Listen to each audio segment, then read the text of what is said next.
আসসালামু আলাইকুম। শখের রান্নাঘর পেজে সবাইকে স্বাগতম। আজকে দেখাবো বিকেলের নাস্তার সহজ একটা রেসিপি। এখানে আপনারা এটা রেডি করে ফ্রিজেও ফ্রোজিং করে রেখে দিতে পারেন। তো সকালের বাচ্চাদের টিফিন, বিকেলের নাস্তার জন্য পারফেক্ট একটা রেসিপি। এখানে আমি কিছু আলু সেদ্ধ করতে দিয়ে দিচ্ছি আর দিয়ে দিচ্ছি একটা ডিম। আপনারা ডিমটা এখানে বেশিও দিতে পারেন।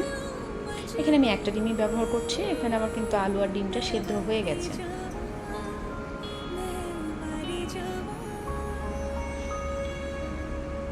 এ পর্যায়ে আমি দিয়ে দেব পেঁয়াজ কুচি, কাঁচামরিচ কুচি আর ধনিয়া পাতা। এখানে ঝালটা আপনারা আপনাদের স্বাদ মতো ব্যবহার করবেন। আর দিয়ে দিচ্ছি সামান্য একটু লবণ আর দিয়ে দিচ্ছি হাফ চামচ ধনিয়া গুঁড়া। এখানে আমি খুব ভালোভাবে হাত দিয়ে মিক্সড করে নেব।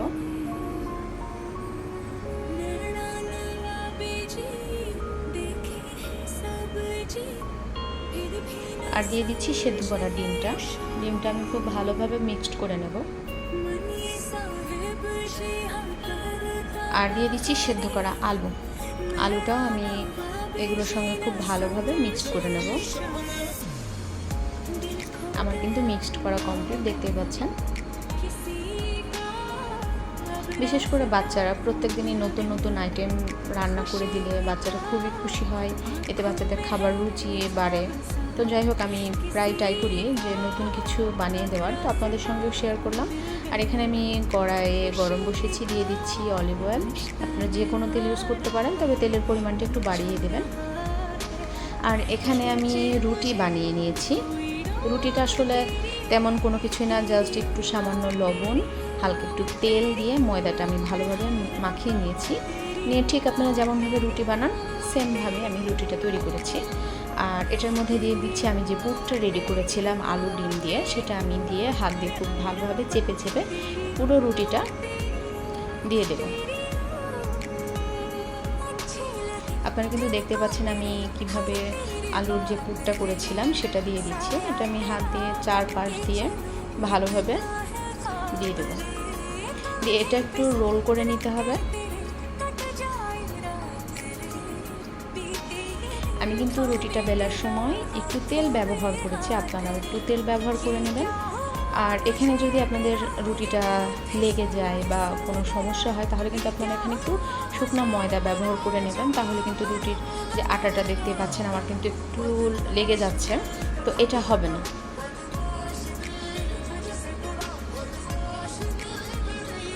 খুব ভালোভাবে রোল করতে হবে যেন ভেতরের মশলাটা বেরিয়ে না আসে। তো এরপর যে আমি দেখিয়ে দিচ্ছি শুকনো কিন্তু আমি ময়দাটা ব্যবহার করেছি। এখানে শুকনো ময়দাটা ব্যবহার করলে রোল করাটা অনেক ভালো হবে। আর এরপর যে আমি ছুরির সাহায্যে ছোট ছোট পিস করে কেটে নেব।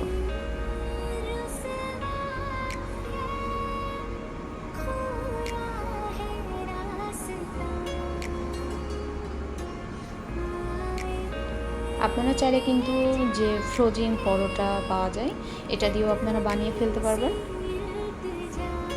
আর কাটার পরে পিসগুলো আমি হাত দিয়ে হালকা করে একটু চেপে দেব, তাহলে কিন্তু যে পুরটা আছে সেটা কিন্তু বের আর হবে না। আর আমরা ভাজার আগে অবশ্যই একটা ড্রো তৈরি করে নেব, সেটা আপনাদের আমি দেখিয়ে দিচ্ছি। ঠিক এভাবে চেপে চেপে নিতে হবে।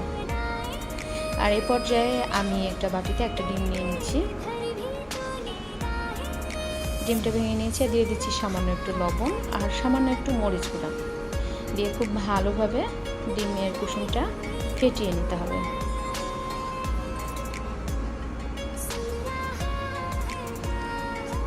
আমার এইটা তৈরি করা হয়ে গেছে। আমি যে পিসগুলো কেটেছিলাম এইটা আবার ডিমের মধ্যে আমি একটু উল্টে পাল্টে নেব। এটা যখন আপনারা তেলে ভাজবেন তখন কিন্তু ভিতরের যে পুরটা সেটা বেরিয়ে আসবে না। এখানে আপনারা চাইলে যে ময়দাটাও হালকা একটু লবণ মরিচ গুঁড়ো দিয়ে আপনারা এরকম নরম একটা ডো তৈরি করে নিতে পারেন। তবে আমার মনে হয়েছে ডিমটা দিলেই বেশি ভালো হয়, টেস্টটা আরও বেশি ভালো আসে, এই জন্য আমি ডিমটা ব্যবহার করেছি। আর এই ডিমটা ব্যবহার করার ফলে কিন্তু যে ভেতরের যে আলুর পুরটা আছে সেটা কিন্তু তেলে বের হয়ে আসবে না, তাই অবশ্যই পুরটা ব্যবহার করতে হবে। এখানে আমি আরেকটি দেখিয়ে দিচ্ছি। আর এখানে দেখতে পাচ্ছেন মিডিয়াম আঁচে আমি ভাজতেছি। কালারটা এক পাশ ভাজা হওয়ার পরে অবশ্যই উল্টিয়ে দেবেন।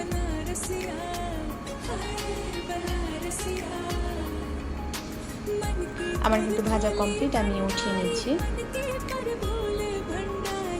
এটা একদম মানে মচমচে হয়েছে, দেখে বুঝতে পারতেছেন। আমার কিন্তু পুরোটা ভাজা কমপ্লিট। আশা করি আপনারা সবাই ট্রাই করবেন আর কমেন্ট করে আমাকে জানাবেন কেমন হয়েছে, আর আমার চ্যানেলে লাইক সাবস্ক্রাইব করে দেবেন। Thank you.